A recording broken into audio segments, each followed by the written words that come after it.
Thank you, Larry, for bringing me here because this is so very important for the folks sitting in the class and listening. I'm also so thankful to you, Larry, for guiding the students.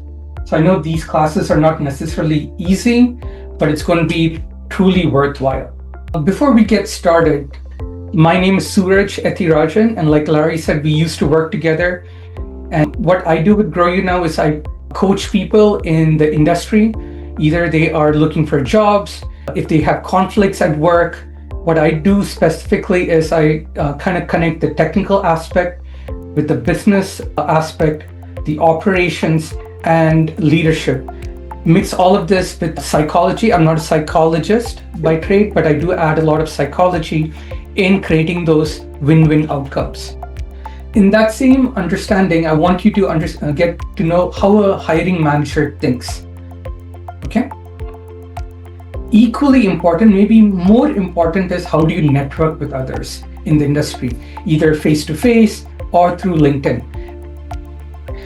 I don't want it to be enigmatic. So for example, sixfigure.com will automatically apply for jobs. You can do 10 jobs a day, 15 jobs a day, 20 jobs a day, but the tool works only as good as you use it. So I'm going to kind of give you some insights into what that tool is and how you can leverage it.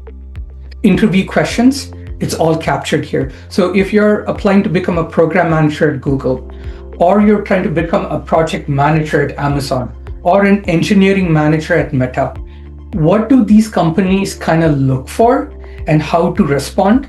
There are numerous examples. I kind of want to show you how that's done. I'll give you one very specific example so that it kind of sinks in. If you think about Amazon or Meta, they come up with what is known as leadership principles, meaning how do you disagree and commit, making fast decisions. And there are many other leadership principles, but they have their set and they're synonymous to each other. These people, more than the actual technical details, they are waiting to hear certain signals, certain words that you need to speak. So you might be thinking, I gave the correct answer, how come I did not crack the interview? It's because these people are almost behaving like robots and they're checking off a checklist to see if you said these words. So it's very important to include some of that. Okay? And then there's some real life scenarios that I do want to cover. How do you kind of classify yourself as the networker or the problem solver? And there's some case studies that I'm going to dive into with some tangible examples. So you can be like, okay, how do I repurpose this for me and what I have done so far? And how can I really put this in a way that the hiring manager goes, I needed this person on my team yesterday. Okay. And finally, some takeaways and how you can connect with me if you need any further comments or questions. So first thing, I want you guys to remember this. Grades are important, but it's not all about grades. In fact, mine was never a 4.0. And even if you don't have a high grade or you end up missing an A, it's not the end of the world. What I found most important is me learning the application of something that would really translate to how it would be used in the industry was more important.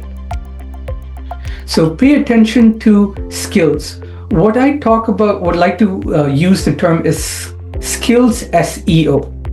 If you think about a website, it is search engine optimization, the keywords used. So similarly, think about skills as a search engine optimized version for yourself. And the reason why that's important is in your resume, if you don't have those skills listed, you get filtered out when recruiters are looking for you. So it's not just taking the courses, doing the hard work, it's making sure that you have a list of all skills that you need to include. Larry, first of all, what's the name of the course that you're teaching at this moment, like the class? It's called Advanced Topics in Logic Design. So anyone out here interested in becoming an RTL designer? So whether it's something you like to do or it's something that you're considering, try to find out what people are asking for outside. It's a matter of trying to connect with as many as you can and finding those diamonds in the rough. So I'm here to remind you that even though the job market might be tough, there are a lot of good people out there. It's a matter of you going and reaching out. So if you have develop self-esteem in talking about your failures, that is a very powerful thing. And the right manager would come and scoop you up. Another advice in that regard, if you have a particular skill or a project that you worked on, and if your competency that you would self-grade yourself from a scale of 10, anything greater than 3, please include it in your resume. I see a lot of people not comfortable unless they are an expert in a particular topic or a skill, they would not list it. You lose every race that you do not compete in. So if your skill level is 3 and above, please include it. If you like, categorize or collect all the high competency skills at the top of the skills section, and the ones that you think are closer to 3 out of 10, categorize them at the bottom. But please include them all. Kind of like what I said, recruiters are looking for people based on their skills. So that is step 1 before you even write your About Me section. Your skills section in LinkedIn is the most important part. And how do you go about doing that? A T-shaped skill set. So you can have a horizontal high level of multiple skills, being a jack of all trades, but then in 1 or 2, go extremely deep and be specialized. By the way, you'll not only receive the recording, you'll also receive the transcript of everything that we spoke today. So you can literally take that and use chat to prepare you for those engagements. Let's move on if there are no more questions here. Okay, understanding the hiring manager's perspective. This is where I see you stand a better chance than most industry professionals. Because what do industry professionals have? They have experience, they talk about the things that they've done in their previous job when they go and interview. So they end up, kind of like King Kong beating their chest and saying that I did all of this past work. While that is important, how valuable are you in taking the manager from point A to point B, because they have responsibilities, they have to deliver to a project. Okay? So instead of thinking, are you good enough? Think about how can you solve their problem. In the process of solving their problem, you get what you want. You get experience, you get a job, you get pay, you get a career path. So I want you guys to stop thinking, are you good enough? You are more than good enough. And I want you guys to all remember that. So how do you translate that to how you can solve people's problems? Is to understanding the hiring manager. So you understand the job description and you're paying attention to clues. If they're talking about fast-paced environment and navigate ambiguity, so this manager is likely understaffed and needs someone who is autonomous and resilient.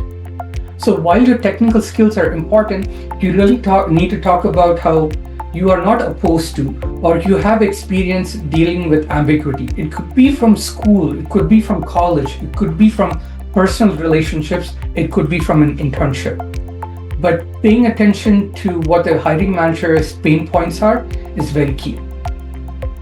Okay. Number 2, researching the company and team. Now, I'm not here to give you a ton of homework. So based on the job description and what the company is going through, how they're transforming, you really can now use AI to give you a summary and put it in a way that you can digest it faster. So that is something, again, I'm going to request you to understand what their needs are. So then you talk about your project and lab work that resonates with the outcomes that they want to get. Thanks to us, we live in the AI age. So if you see a job description, ask chat to kind of sieve through that, read up about the company, and give you speaking points that will portray you as someone who kind of has researched about the company and team and are asking some important questions and what to pay attention to. So you can have chat also teach you a lot of these things, what to pay attention to. What skills are they highlighting? Why do you think that this kind of skill is very common right now? Today, with more automation, there's less emphasis on the technical deep dive in how a transistor might work or how a fan out or a fan in might happen, but more about how do you use these evaluation tools that will study a system level.